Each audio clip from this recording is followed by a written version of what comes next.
Salam sejahtera bagi saudara-saudari sekalian. Tuhan besertamu. Kita berjumpa di dalam program Sagu, Sapaan Gembala Umat. Sagu menguatkan dan merekatkan. Saudara-saudari, bacaan Alkitab hari ini diambil dari Kitab Daniel pasal 3 ayat 8 sampai 18. Mari bersama kita dengarkan. Pada waktu itu juga, tampillah beberapa orang Kasdim menuduh orang Yahudi.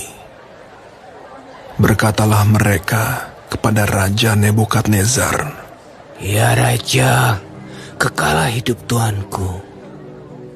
Tuanku Raja telah mengeluarkan titah bahwa setiap orang yang mendengar bunyi sangkakala, seruling, kecapi, rebab, gambus, serdam, dan berbagai-bagai jenis bunyi-bunyian harus sujud menyembah patung emas itu.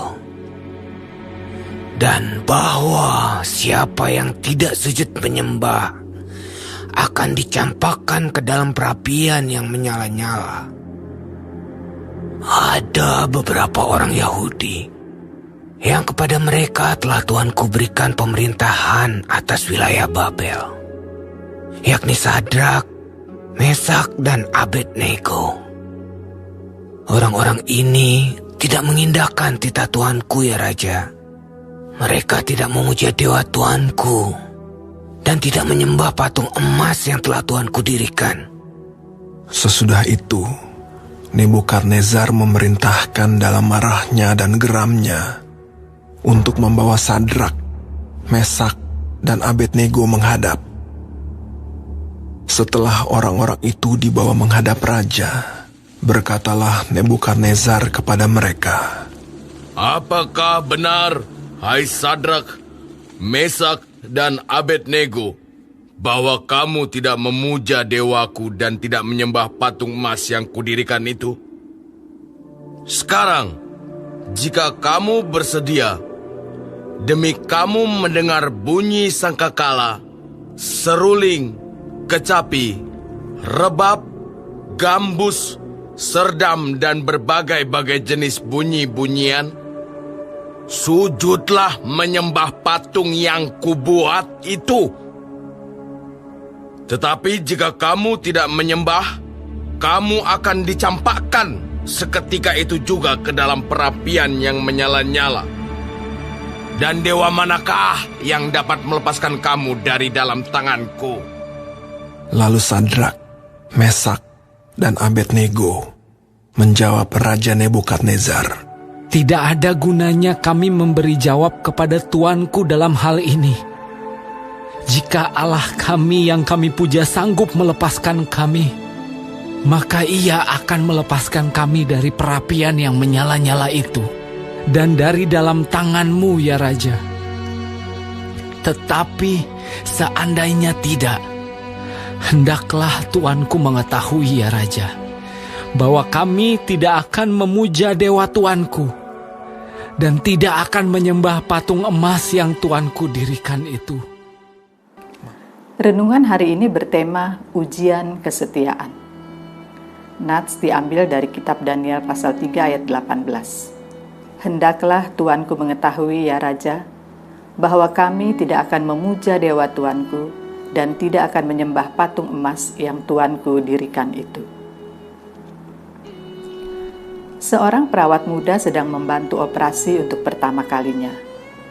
Ketika dokter selesai mengoperasi, perawat itu melapor kepadanya bahwa sang dokter telah menggunakan 12 lembar kain kasa.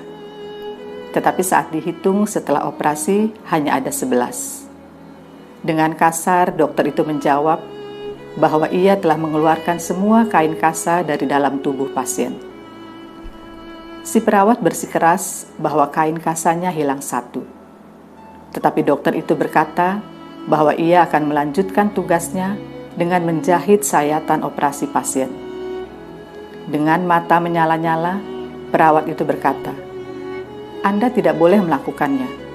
Pikirkan nyawa pasien Anda." Sang dokter tersenyum dan mengangkat kakinya. Ditunjukkannya kain kasa yang ke-12 yang dengan sengaja telah dijatuhkannya ke lantai. "Kau lulus ujian," katanya. Rupanya sang dokter sedang menguji si perawat. Ketiga sahabat Daniel juga menghadapi ujian dalam bentuk yang berbeda, tetapi mereka tidak tergoyahkan. Mereka tak gentar sekalipun tahu bahwa penolakan mereka untuk menyembah berhala dapat membuat mereka kehilangan nyawa.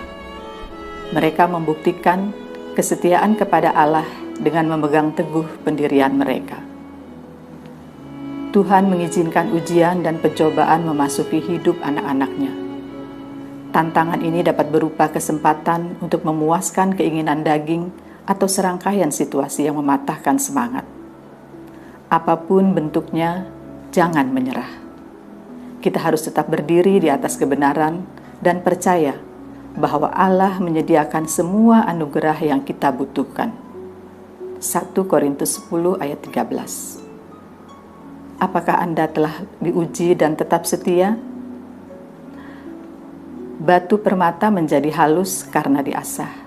Begitu juga kita menjadi sempurna karena diuji.